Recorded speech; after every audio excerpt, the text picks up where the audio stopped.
Bonjour à tous, on se retrouve pour le quintet de mardi, direction l'hippodrome du Val d'Or à Saint-Cloud pour le prix de Saint-Père-du-Mont, quintet qui va se disputer en Réunion 1 course 1, départ 13h55. On est sur une distance de 2000 mètres, 16 partants, des 3 ans, des chevaux qu'on commence à connaître depuis quelques mois au niveau des handicaps quintés. On annonce un terrain très souple, 3,9 annoncé par France Gallo. On est samedi matin, donc un terrain qui peut finir souple à très souple, grand maximum au départ de cette épreuve. Merci à toutes les personnes, merci à tous ceux qui laissent des commentaires positifs, vos likes, n'hésitez pas, hein. On essaye et je pense qu'on va y arriver à faire la barre des 1500 likes tous les jours sur la chaîne YouTube. On peut s'abonner également, c'est gratuit et n'oubliez pas de cliquer sur la cloche des notifications. Ça vous permettra d'être au courant dès la mise en ligne de la vidéo et surtout à partager vos avis, vos sélections du quintet du jour ou autre partage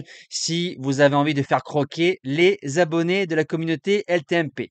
On va retrouver les résultats de la journée d'hier, enfin de la soirée d'hier, concernant le course-parcours de Laval peut mieux faire dans l'ensemble. CDJ deuxième, Pic 5 en 5 chevaux du côté de Cabourg et dans le quintet on est premier, deuxième, quatrième, cinquième. Je n'ai pas le troisième pour faire la totale. Message d'un abonné. Alors, il y a eu pas mal de retours concernant la dernière vidéo. Donc, on a eu à peu près tous les mêmes avis. On tire tous dans le même sens. Celui-là d'Alex, il est plutôt sympa. Alors, Alex, il fait partie, entre guillemets, des meubles, hein. C'est une personne qui est là depuis pratiquement le début de la création de la chaîne YouTube. C'est un abonné qui est devenu membre. C'est une personne bienveillante. C'est une personne qui laisse toujours des commentaires positifs, que je sois en bonne forme ou en mauvaise forme. Et quand il parle sur son message qu'il a écrit, il annonce qu'il y a beaucoup trop de jeux et je vais quand même suivre son message. Alors quand on regarde les courses hippiques aujourd'hui, j'englobe tout, hein. Je suis pas réfractaire aux courses et aux jeux. Vous commencez la journée à 11h30. En général, vous avez galop ou trot. Derrière, à partir de 14h, vous avez la réunion principale, galop ou trot, ou même sauteur suivant la saison. Ensuite, à 17h, 18h, vous avez la semi-nocturne ou la nocturne. Et derrière, on finit au Chili ou en Argentine. Trop de courses, je pense, tue les courses. Parce que je pense que le turfiste, il est un peu gavé en fait.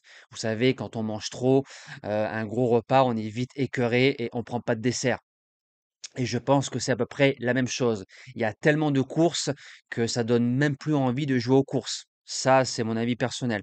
Peut-être que de diriger une réunion galop, une réunion au trot et peut-être une troisième réunion, ça permettrait de donner plus envie aux joueurs de jouer. Quand on commence à Saint-Malo, ensuite on va à Longchamp, ensuite on peut aller du côté de Pornichet, on finit du côté de Cabourg.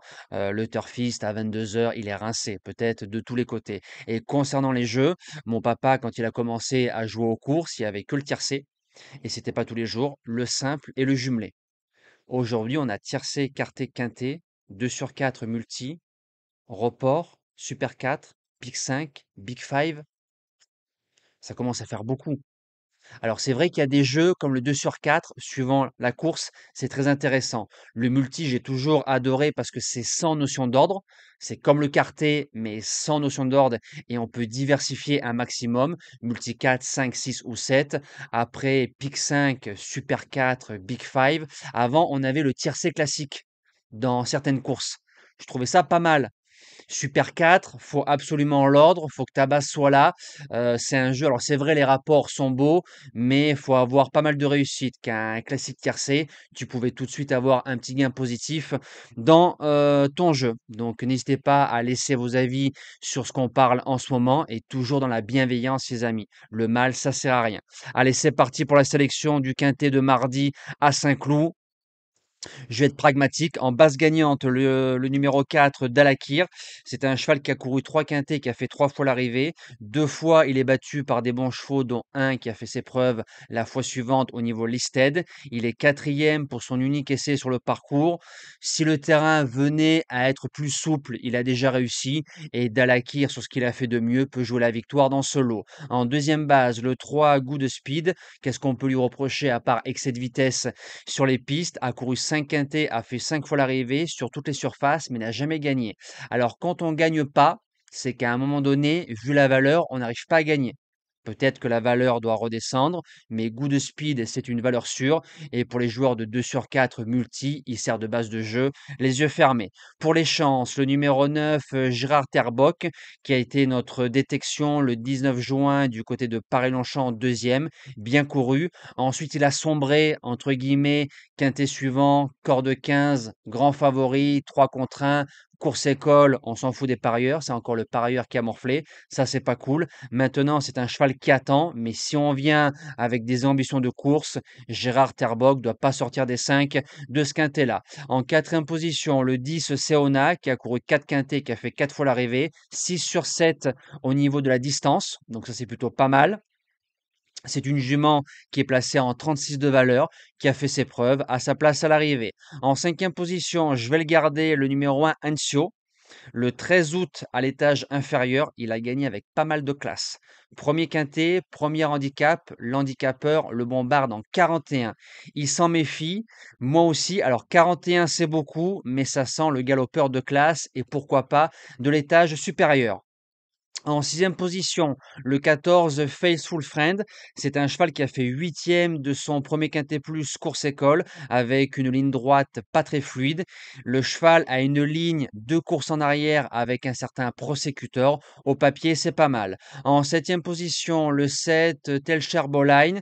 Alors c'est un cheval qui a battu en fin de saison 2024 avec 2,5 kg de plus sur le dos un certain El Pequeño qu'on a touché plusieurs fois cette saison en base gagnante, la ligne est fumante. On est placé en 37 de valeur. Entraînement Boinard a couru 8 courses, 8 sur 8, dont 7 fois dans les 3 premiers. Attention. Et je termine. Alors, j'ai longuement hésité entre Fille d'Argentine et le 8 Sepulveda. J'ai gardé Sepulveda parce que c'est une Clément. Nicolas Clément est très très fort avec les jeunes chevaux. Il est aussi fort avec les chevaux d'âge, mais encore plus avec les 3 ans. On a battu Golden Disc, qui a plutôt bien couru récemment dans un quintet, 37 de valeur, premier quintet, premier handicap. Au papier, on peut jouer une place de quatrième ou cinquième. Nous, on se dit à demain pour le quintet de La Capelle. On retrouvera les trotteurs avec grand plaisir. Passez une belle semaine et merci à tous.